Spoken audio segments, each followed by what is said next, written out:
that ball out. Full court press almost, if you like, to force Lee Grant to kick the ball. Austin is shaken off Thorne and takes it early. Well, sometimes the best strikers have just got blinkers on when it comes to getting themselves an opportunity to strike at goal, and Charlie Austin falls into that category. We've seen him smack them in from there more than once. Lots of swerve on the ball. Plenty forward here from the Rams. Ward will take. Really good delivery as well, and Green reacted superbly.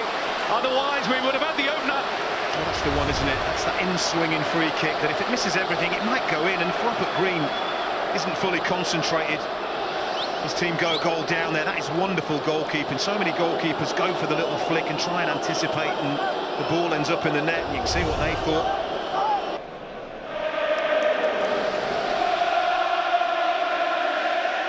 Wembley is crackling just now.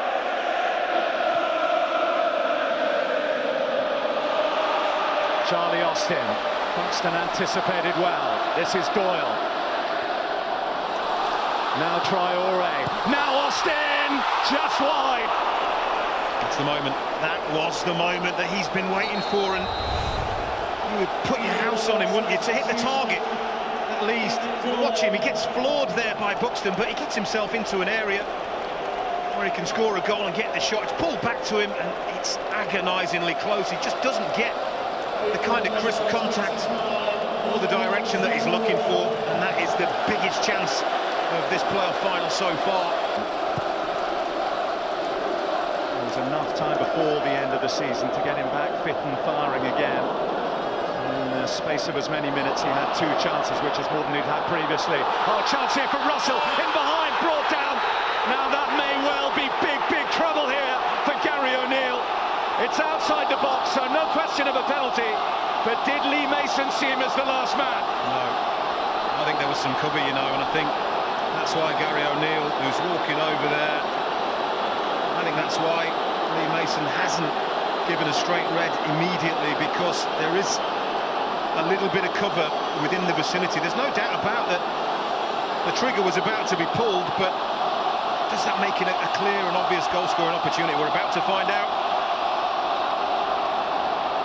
Red card in the playoff final for Gary O'Neill. Big call, big call. I mean, they do brilliantly, don't they? Russell, little nutmeg there, and Gary O'Neill brings him down. I think it's Clint Hill coming from the side, but he's too far behind. I mean, it's cynical in the extreme. You see Clint Hill there arriving on the scene, but he's a bit late, and I don't think there's any doubt. Oh, wonderful run in behind here. And a save from Rob Green. Those unexpected surges. Ward's corner. Traore's clearance.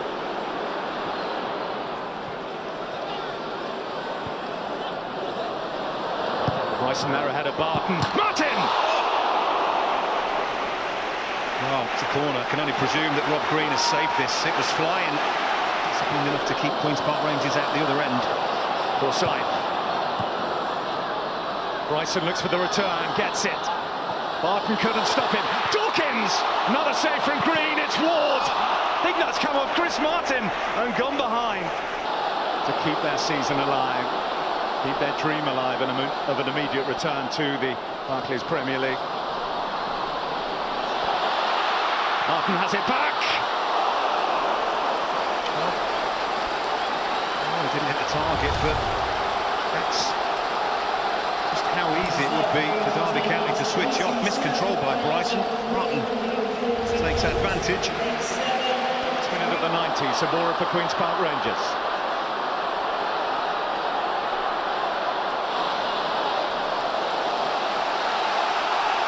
That's where he just needs a runner, doesn't he? He needs Armand Traore or Junior Hoylett to give him an option. Those fans, though, seeing their team slowly but surely get further up the pitch and just starting to believe a little bit. Well, Hoylett's got the better of Buxton. Puts it into an area. Keogh! Zamora! Unbelievable! celebration. Bobby Zamora has surely scored another playoff winner. Well, can you believe it? They can't.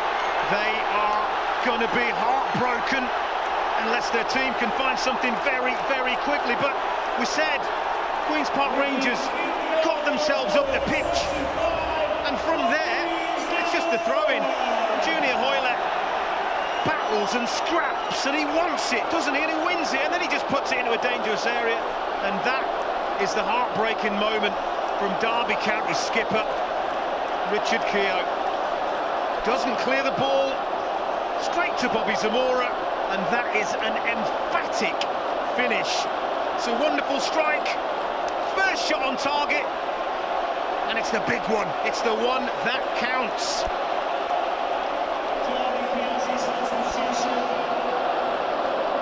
Nine years ago in Cardiff, he scored the goal that took West Ham back to the Premier League. You wondered, shots hitting your own players, goalkeeper playing well, not finding the right quality of cross, the right quality of finish. You wondered whether it wasn't going to be your day. Martin's in there, Nua's back there, Bamford goes for the overhead. Barton was the man to throw himself at it. Derby corner. Yeah, last chance saloon. Lee Grant will go forward, the goalkeeper. They've just got to go for it. Well, this is it. This is everything, absolutely everything for Derby County. Perhaps a little bit more than that for Queen's Park Rangers and their 10 men. It's loose. Keogh, chance for redemption for him, but he's hooked it away for a throw. Heartbreaking. You wonder whether it was going to be a moment of magic, a mistake, a set piece. It usually is one of those things.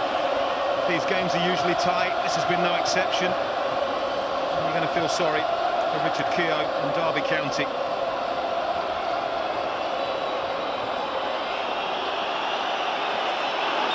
And the 5th minute of added time, that is that. Bobby Zamora has done it for Queen's Park Rangers. Bouncing back to the Barclays Premier League. It is hooped heaven at Wembley. The unlikely win to take them back to the big time. He's been called Harry Houdini in the past, but how on earth has he and Queen's Park Rangers pulled this one off? The old stage of Bobby Zamora with the goal right at the death to leave Derby County in a heap, to dash their dreams, but to mean that it is Queen's Park Rangers who head back with the most dramatic of late Wembley twists.